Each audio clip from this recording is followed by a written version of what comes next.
Hello दोस्तों, TET maths YouTube channel में आप सभी का स्वागत। और आज हम रीट रीट रीट के बाद आज हम सेकंड ग्रेड के लिए एक क्रैश कोर्स की शुरुआत कर रहे हैं, जिसके अंतर्गत हम मैथ्स पढ़ेंगे। यानी जो हमारा सब्जेक्ट का पेपर होता है, फर्स्ट पेपर हमारा क्या है, जीके वगैरह का होता है, जिसके अंदर करंट अफेयर वगैरह आते हैं। और सेकंड पेपर जो हमारा होने वाला है सेकंड ग्रेड के अंदर, सेकंड पेपर मैथमेटिक्स, उसकी तैयारी हम आपको करवाने की कोशिश करेंगे। ठीक है, तो उम्मीद है कि ये वीडियोस आपको ऐसे ही लगातार मिलती रहेंगी। और आज ये इसका फर्स्ट वीडियो है। और अगर आप हमारे चैनल पे पहली बार विजिट कर रहे हैं तो आपको बता दें कि हमारा चैनल जो है पिछली बार रीट की तैयारी भी कुछ हद तक करवा चुका है। कंप्लीट हमने कोर्स नहीं डाला था, लेकिन कुछ टॉपिक जो डाले थे उनकी वीडियो में से ही क्वेश्चन उठाए। उस टॉपिक में से जो भी क्वेश्चन आया वो हमारे ही वीडियोस में से आया है, जो टॉपिक हमने यूट्यूब पे अपलोड कर दिए थे।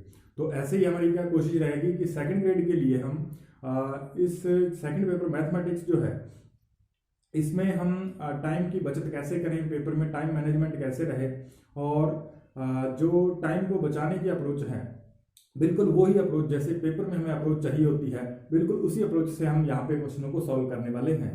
तो ये बात आपको ध्यान रहे। यानी इसके अंदर हम पूरा बेसिक भी करेंगे, और बेसिक के बाद हम उसकी शॉर्ट ट्रिक वगैरह भी देखेंगे, जिन जिनमें शॉर्ट ट्रिक बन सकती है, जिनमें अप्लाई हो सकती है, तो उनके हम शॉर्ट मेथड भी देखेंगे।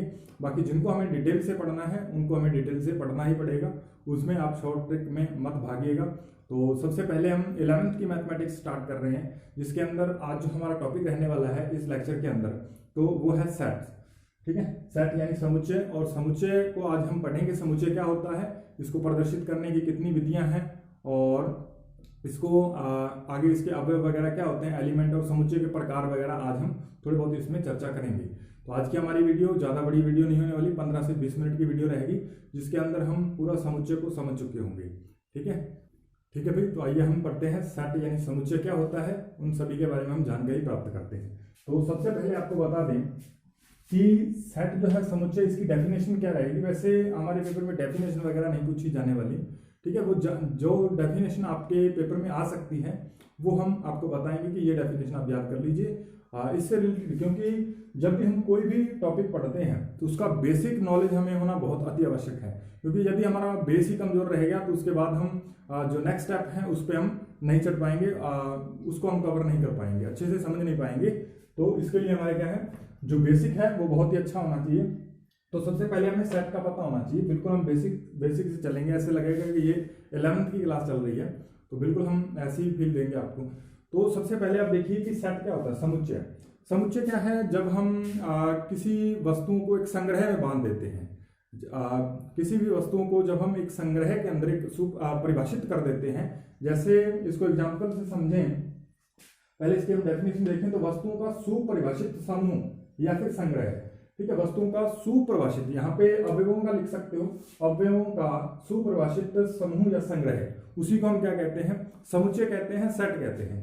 अब यहाँ पे एक तो वर्ड आया हमारे पास सुपरिभाषित, और एक आया समूह या फिर संग्रह। इन दोनों बातों पे हमें फोकस करना है कि सुपरिभाषित का मतलब क्या है, कि हम जिन अवयवों के बारे में, एलिमेंट्स के बारे में बताने वाले हैं, वो पूरी तरह से जो भी समुच्चय के अंदर एलिमेंट्स आएंगे। ठीक है, एलिमेंट्स क्या है, संख्याएं हैं, कोई वस्तुएं हो सकती हैं, कुछ दिनों के नाम, महीनों के नाम वगैरह, ऐसे किसी भी चीज का हम समुच्चय बना सकते हैं। तो वो क्या है, एक वेल डिफाइन होना चाहिए, परिभाषित होना चाहिए। ऐसे नहीं कि वो परिभाषित ही ना हो और हम उसको समुच्चय के अंदर काउंट नहीं करेंगे। यानी जितनी जो भी हमारे पास एलिमेंट्स हैं वो क्या है, यदि परिभाषित हैं, वेल डिफाइंड हैं, तभी हम उसको समुच्चय के अंतर्गत मानेंगे। तो देखिए, सबसे पहले संग्रह का मतलब उनको इकट्ठा करना, एक परिभाषा के अंतर्गत उनको बांध देना ही क्या है, एक क्या है हमारे पास, सेट है, समुच्चय है। तो सबसे पहले जैसे मैं आपको कहूं कि आप सप्ताह के 7 दिनों का समुच्चय लिखिए। ठीक है, तो उसको लिखने का तरीका क्या होगा, समुच्चय को रिप्रेजेंट करने का तरीका क्या है, इस तरह का हमें क्या है, ब्रैकेट शो करना होता है, इस तरह का। और इसके अंदर जो है वो क्या लिखे जाते हैं भाई, इसके अंदर जो है वो एलिमेंट लिखे जाते हैं, जिसको हमने क्या है, किसी प्रॉपर्टीज के अंतर्गत बांध दिया है, जिसका हम समुच्चय बनाना चाहते हैं, वो अवयव यहाँ पे इस ब्रैकेट में आएंगे। और इसको ये समुच्चय, जैसे ये जो है वो दिनों का समुच्चय है या एक सप्ताह में आने वाले दिनों का समुच्चय है, इसको मैंने W से लिख दिया। आप इसको अंग्रेजी वर्णमाला के बड़े अक्षर में से, अंग्रेजी वर्णमाला के किसी भी बड़े अक्षर से आप इसे दर्शा सकते हैं। इसमें कोई बंदिश नहीं है कि आपको W से लिखना है, आप इसे ABCZ किसी से भी लिख सकते हो, प्रेजेंट कर सकते हो। तो मैंने इसको W से शो कर दिया, बराबर का चिन्ह लगाइएगा, ये समुच्चय का चिन्ह है, ये आपको ध्यान रहना चाहिए, ये समुच्चय का चिन्ह। अब मैंने कहा आपको कि सप्ताह के अंदर आने वाले 7 दिनों का समुच्चय आपको लिखना है। तो 7 दिनों का समुच्चय, तो आपको यहाँ पे वो 7 दिन शो करने पड़ेंगे। तो यहाँ पे सोमवार, मंगल और बुध, और फिर क्या आएगा, वीर, शुक्रवार, और फिर शनि, और लास्ट में क्या आ जाएगा, रविवार। तो ये हमारे पास जो फॉर्म बनी, ये वाली, ये क्या है, सप्ताह के 7 दिनों की क्या है, हमने इसको किस रूप में प्रेजेंट कर दिया, इसको हमने सेट के रूप में यानी समुच्चय के रूप में हमने प्रदर्शित कर दिया। यानी 7 दिनों को हमने किसके रूप में प्रदर्शित किया, समुच्चय के रूप में हमने प्रदर्शित किया। तो इसी तरीके से क्या है, 5 से छोटे धन पूर्णांकों का समुच्चय अगर लिखूं तो ये हमारे पास आ जाएगा नेचुरल नंबर। अगर मैं प्राकृतिक संख्याओं के बारे में लिखूं 5 से छोटी, तो 1 2 3 4 और 5, ठीक है। तो ये परिभाषित है कि ये 5 से छोटी हैं और ये क्या है, सप्ताह के दिन हैं।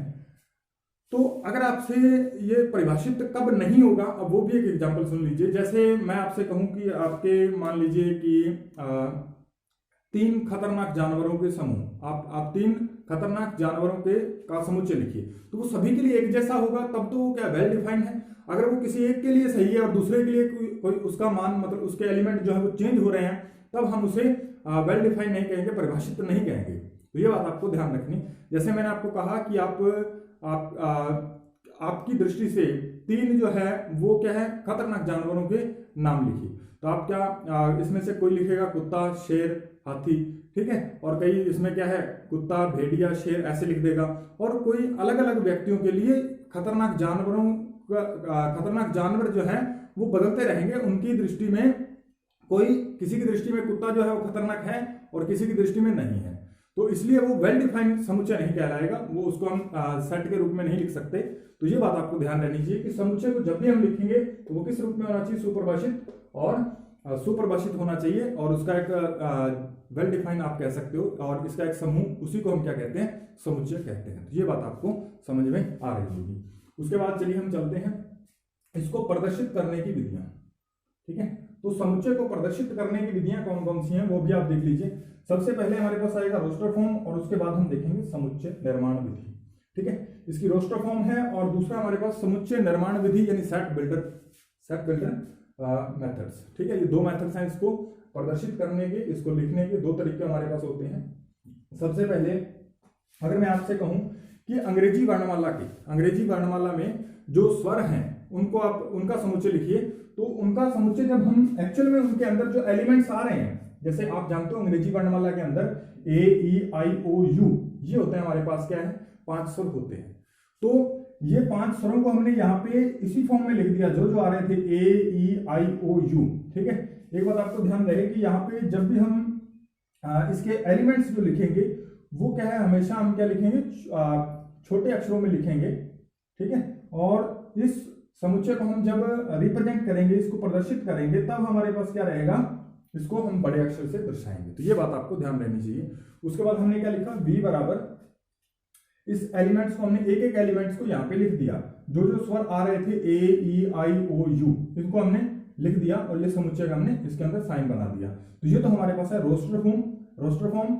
जब हम क्या करते हैं कि एक एलिमेंट को जब हम उस समुच्चय के अंदर दिखा देते हैं कि ये एलिमेंट इसके अंदर आएगा, तो वो कौन सी फॉर्म होती है, वो रोस्टर फॉर्म होती है। और जो दूसरी फॉर्म हम जिसकी बात करने वाले हैं वो है सेट बिल्डर मेथड, और इसको हम समुच्चय निर्माण विधि भी कहते हैं। और इसमें आप इसको कैसे लिखोगे, बस इसी चीज को, ये जो चीज हमने लिखी, इसको हम क्या है, एक इनके अंदर सभी के अंदर जो समुच्चय के अंदर जो भी अवयव आते हैं उनके अंदर क्या है, एक सर्वनिष्ठ गुण होता है उन सभी का। सर्वनिष्ठ का गुण क्या है, सभी में एक कॉमन कोई ना कोई ऐसी प्रॉपर्टीज होगी जो सभी में कॉमन है। तो आप जैसे यहाँ पे देखो तो ये सारे क्या है, 6 से छोटे हैं। आप देखो ये सारे 6 से छोटे हैं, तो ये इनकी कॉमन गुणधर्म हो गया। और ये क्या है, नेचुरल नंबर है। और यहाँ पे आप देखोगे इनकी कॉमन प्रॉपर्टीज देखोगे तो ये क्या है, एक सप्ताह के अंदर आने वाले दिन है। आप देखोगे सारे ही एक सप्ताह के दिन है, तो इनके अंदर क्या है, कॉमन इनकी प्रॉपर्टीज कौन सी होगी कि ये जो यहाँ पे डेज लिखे हुए हैं ये एक क्या है, वीक के अंदर आने वाले डेज है, एक सप्ताह के अंदर आने वाले कोई ना कोई दिन है यहाँ पे। तो जैसे यहाँ पे हम इसको लिखेंगे तो ये क्या है, ये अंग्रेजी वर्णमाला में आने वाला स्वर है। तो यहाँ पे हम लिख देंगे कि यहाँ पे एक्स जो है वो किसको प्रेजेंट करता है, तो यहाँ पे जो एलिमेंट लिखे हुए हैं इसकी जगह पे हम एक क्या है, एक्स लिख देंगे। तो ये जो एक्स है ये इनमें से किसी एक एलिमेंट्स को क्या है, प्रेजेंट करेगा। ठीक है, कोई भी एक एलिमेंट वो हो सकता है, तो उसको हम क्या है, उसके गुणधर्म के साथ जोड़ करके लिखेंगे तो वो हमारे पास कौन सी फॉर्म बनेगी, समुच्चय निर्माण विधि। जैसे हमने यहाँ पे एक्स लिख दिया, उसके बाद आपको कॉलन का ये चिन्ह लगाना है। आप कॉलन की जगह ये वाला साइन भी आप यूज कर सकते हो, कोई दिक्कत नहीं है। ठीक है, आप इस तरह से डंडी सीधी डंडी आप लगा सकते हो, या फिर आप ये कॉलन का साइन लगाइए, बेटर रहेगा।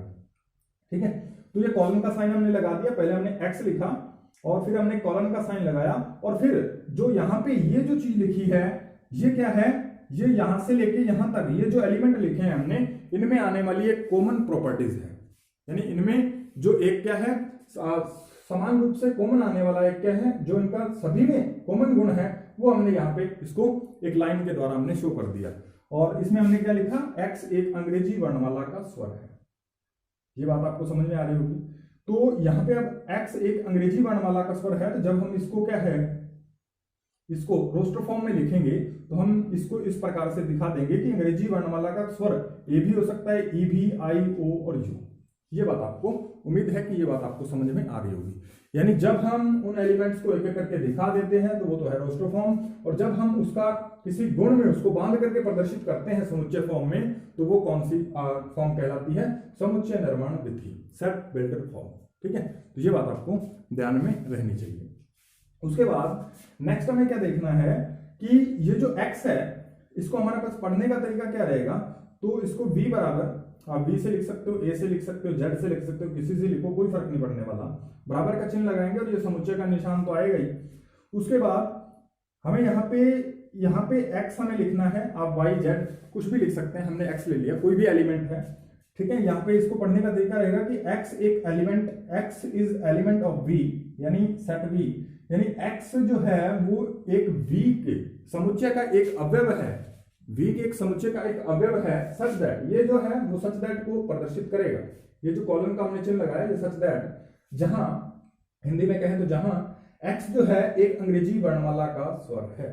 ठीक है, तो ये बात आपको ध्यान रखनी है कि प्रॉपर्टी जो लिखनी है उसके पहले कॉलन का साइन आएगा और यहाँ पे x आएगा, और फिर आपको x के बारे में वो एक ऐसी लाइन लिखनी है जो इसमें क्या है, इसके ये जो समुच्चय है उसको पूर्ण रूप से यहाँ पे परिभाषित कर रही हो।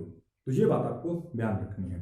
ठीक है, उसके बाद हम चलते हैं, इसके एग्जाम्पल वगैरह देख लेते हैं जो 11th की बुक में दे रखे हैं आपको।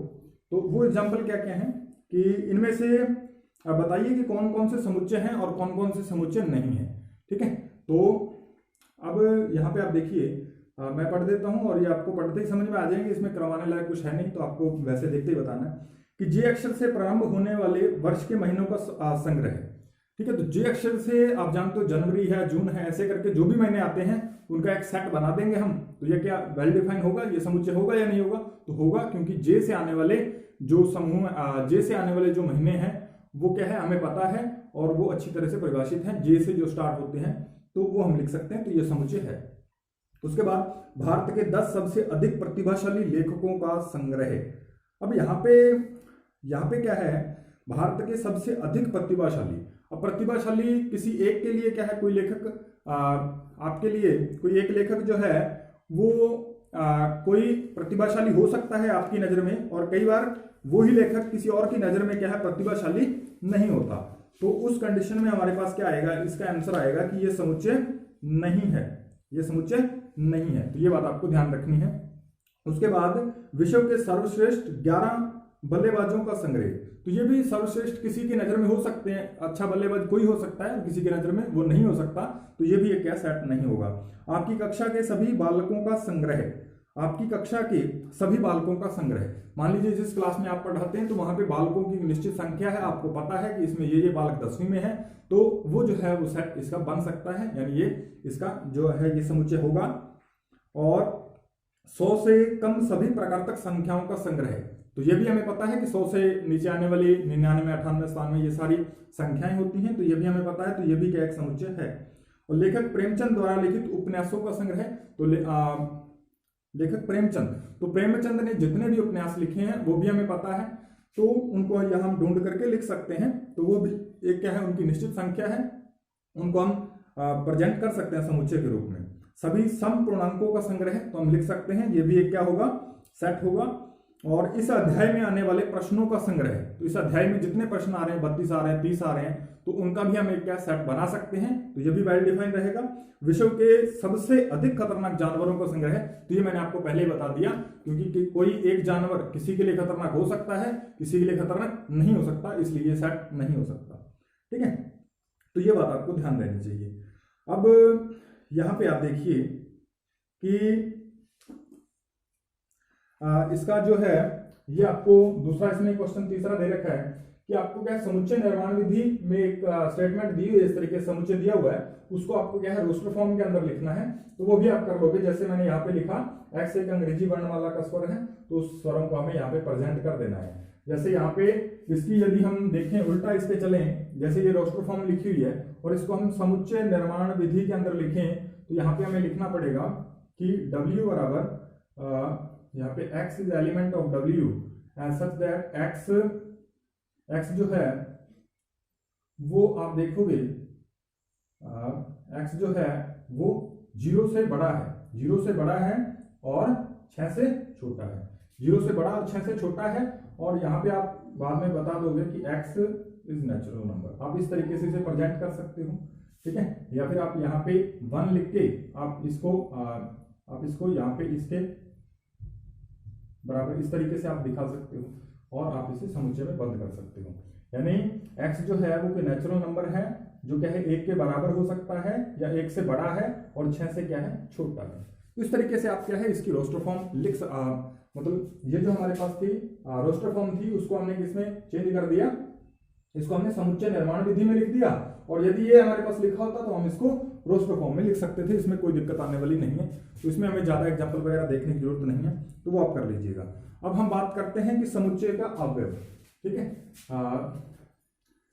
Element of set. ठीक है, सेट के जो भी हमारे पास अवयव होते हैं वो अवयव क्या होता है, तो सबसे पहले जैसे मैंने यहाँ पे लिखा, तो ये जो है हमारे पास सोमवार, ये भी क्या है W का क्या है एक अवयव है, एलिमेंट है। ये जो भी इसके अंदर यहाँ पे जो भी कोई समुच्चय के अंदर लिखा जाता है, उन सभी वो सारे मिलकर के क्या कहलाते हैं, समुच्चय के एलिमेंट कहलाते हैं, समुच्चय के एलिमेंट अवयव कहलाते हैं। जैसे यहाँ पे आप देखोगे तो इसके अंदर कितने एलिमेंट आ रहे हैं, नंबर ऑफ एलिमेंट कितने हैं, नंबर ये n जो है नंबर को शो करेगा और यहाँ पे आएगा, इसको आप v लिख दोगे, तो इसका मतलब है कि नंबर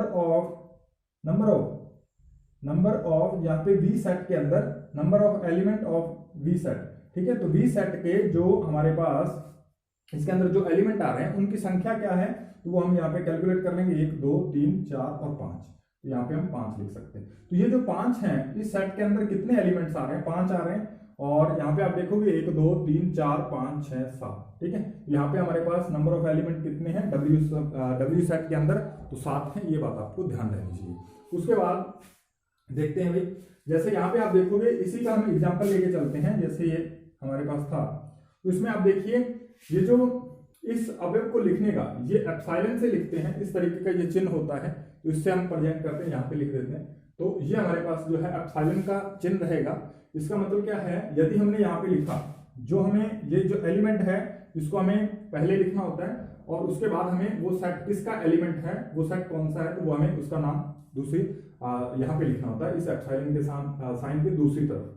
तो यदि ये एलिमेंट है तो ये वाला निशान लगा देंगे, और यदि जैसे यहाँ पे आप देखोगे जेड ए एलिमेंट है वी सेट का, तो आप देखोगे यहाँ पे ए आ रहा है तो वी सेट का एलिमेंट है, और ई देखोगे आप तो ई भी इसमें आ रहा है, तो ये भी क्या है वी का एलिमेंट है। लेकिन यहाँ पे आप देखोगे जेड, तो जेड एलिमेंट नहीं है, तो इसलिए हमने इसको काट दिया। ये जेड जो है वो वी सेट का एलिमेंट नहीं है। तो इस तरीके से आपको शो करना है। जैसे एफ है तो एफ भी एलिमेंट नहीं है वी का, तो ये भी हमने यहाँ पे लिख दिया इस तरीके से। तो ये इसका मतलब होता है कि अवयव है, ठीक है। तो उसके बाद नेक्स्ट जो हमारे पास है समुच्चय के प्रकार। समुच्चय के कितने प्रकार होते हैं, तो ये आप बात समझिएगा। तो सबसे पहले आप यहाँ पे देखिएगा, सबसे आज की वीडियो में हम इसके समुच्चय के 3 प्रकार देखेंगे, बाकी और भी कई प्रकार होते हैं समुच्चय के जो हम नेक्स्ट वीडियो में देखेंगे।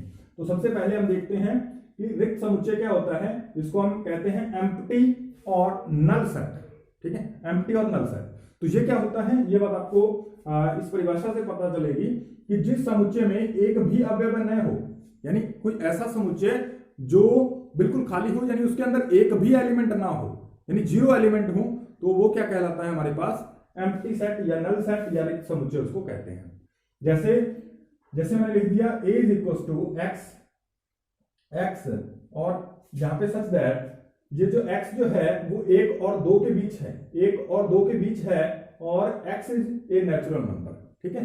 x जो है वो क्या है, नेचुरल नंबर है। तो आप जानते हो कि 1 और 2 के बीच, 1 और 2 के बीच, क्योंकि नेचुरल नंबर क्या होता है 1 2 3 4 आगे ऐसे चलता रहेगा, और 1 और 2 के बीच तो कोई भी नेचुरल नंबर आ ही नहीं सकता, क्योंकि जो भी आएंगे पॉइंटों में आएंगे, ठीक है। तो जब पॉइंटों में आएंगे तो वो क्या है, नेचुरल नंबर नहीं होगा। तो इसलिए 1 और 2 के बीच क्या है, कोई भी नेचुरल नंबर नहीं है। तो इसलिए क्या है, ये जो है वो नल सेट है, यानी एम्प्टी सेट है। तो एम्प्टी सेट को हम a बराबर इस तरीके से लिख सकते हैं, या फिर इसको हम फाई से लिख सकते हैं। तो a बराबर या तो नल है, इसके अंदर कोई भी एलिमेंट नहीं लिखेंगे, समुच्चय का निशान लगा देंगे, या फिर इसको फाई से लिखेंगे, ठीक है भाई। अगर हम इसको बनाना चाहें तो ये फाई से लिख देंगे इस तरीके से। ये बात आपको समझ में आई होगी। उसके बाद नेक्स्ट जो है, उसके बाद हम पढ़ते हैं परिमित समुच्चय, यानी फाइनाइट सेट। फाइनाइट सेट क्या होता है, ऐसा समुच्चय जो रिक्त हो या जिसमें अवयवों की संख्या निश्चित हो, यानी ऐसा सेट जिनमें क्या है, जो अवयव हैं वो या तो हो ही ना, यानी एक भी एलिमेंट ना हो, बिल्कुल रिक्त हो, एम्प्टी सेट हो, या फिर जिसमें अवयवों की संख्या निश्चित हो, यानी अवयवों को काउंट किया जा सके, निश्चित संख्या हो उनकी। जैसे देखिएगा आप यहाँ पे a is equal to x and x यहाँ पे आप देखोगे a बराबर x सच दैट x सप्ताह का कोई एक दिन है। यहाँ पे आप देखोगे सप्ताह में दिनों की संख्या निश्चित होती है, वो हमें पता है, फिक्स है। तो यहाँ पे इसका जो सेट है वो ये वाला बन जाएगा, सोम मंगल बुध, ये दिन, इसके अंदर ये सारे दिन जो है वो लिखे हुए आ जाएंगे। तो ये जो है वो परिमित समुच्चय कहलाएगा। और यहाँ पे आप देखोगे तो ये भी क्या है, परिमित समुच्चय है, क्योंकि इसके अंदर भी एलिमेंट जो है वो फिक्स है। और जैसे यहाँ पे आप देखोगे यहाँ पे भी 5 एलिमेंट आ रहे हैं, तो ये भी फिक्स है। तो ये भी सेट जो है वो क्या है, फाइनाइट सेट है, इनफाइनाइट सेट नहीं है, ठीक है। उसके बाद नेक्स्ट हम देखते हैं अपरिमित समुच्चय या इनफाइनाइट सेट। ये क्या होता है, ऐसा सेट जिसमें अवयवों की संख्या जो है वो निश्चित ना हो, यानी यहाँ पे नंबर ऑफ एलिमेंट हो सकते हैं, अनंत एलिमेंट होंगे, उनको काउंट नहीं किया जा सकता। और यहाँ पे आप देखोगे, जैसे यहाँ पे मैंने क्या है, नेचुरल नंबर का एक क्या है सेट लिया है, जो क्या 1 2 3 और डैश डैश डैश, ठीक है, यानी आगे इसी तरीके से चलते जाएंगे और ये अनंत तक चलेंगे, इनको काउंट नहीं किया जा सकता कि ये कब जाकर के समाप्त हो रहे हैं, तो ये इनफाइनाइट तक चलेंगे। तो इसलिए ये जो सेट है वो इनफाइनाइट सेट कहलाता है। उम्मीद है कि ये बातें आपको समझ में आ रही होंगी। तो यहाँ पे एक बात और आप समझ लीजिए कि जब भी हम किसी इनफाइनाइट सेट को प्रेजेंट करते हैं, उसके अंदर आपको क्या है, इतने एलिमेंट लिखने होते हैं, इतने एलिमेंट लिखने होते हैं कि जिससे हमें क्या है ये पता चल सके कि इन तीनों के बीच रिलेशन क्या है, इन तीनों के बीच एक क्या है, कॉमन गुण इनका क्या है, कॉमन गुण क्या है। जैसे हमने यहाँ पे देखा था कि इनके अंदर सभी में एक क्या है, कॉमन गुण होता है। जैसे ये सप्ताह के दिन हैं और ये 6 से छोटे हैं, और यहाँ पे ये देखो कि सारे स्वर हैं। तो यहाँ पे हमने क्या लिखा था, यहाँ पे जो कॉमन इनका गुणधर्म आया था वहां पे हम इनका लिखा था। तो यहाँ पे हमें कम से उतने एलिमेंट लिखने होते हैं जिससे क्या है, इनका अपने पास क्या रिलेशन इनमें बैठ सके, यानी उन गुण का पता चल सके। जैसे यहाँ पे हमें पता चल रहा है इनमें एक का डिफरेंस, इनमें एक का डिफरेंस, 1 के बाद 2 आ रहा है, 2 के बाद 3 आ रहा है, आगे 4 आएगा। तो हमें पता चल गया क्या है, नेचुरल नंबर है। तो ये नेचुरल नंबर का सेट है। तो इस तरीके से हमने यहाँ तक देखा कि परिमित अपरिमित समुच्चय क्या होते हैं, ये सारी चीजें हमने यहाँ तक पढ़ा। तो उम्मीद है कि ये वीडियो आपको अच्छी लगेगी और ये आपके लिए बेनिफिशियल रहेगी। और मिलते हैं नेक्स्ट वीडियो में, और उसमें हम देखेंगे कि आगे और क्या प्रकार हैं, पावर सेट क्या होता है, एक्सेट्रा। अब आगे हम बहुत सारी चीजें देखने वाले हैं। यदि आप हमारे चैनल पे नए हैं तो इस चैनल को सब्सक्राइब कर लीजिए, क्योंकि इसमें मैथ्स में आने वाली ट्रिक्स और प्लस क्या है पूरा कॉन्सेप्ट वीडियो यहाँ पे आती रहेंगी। तो धन्यवाद।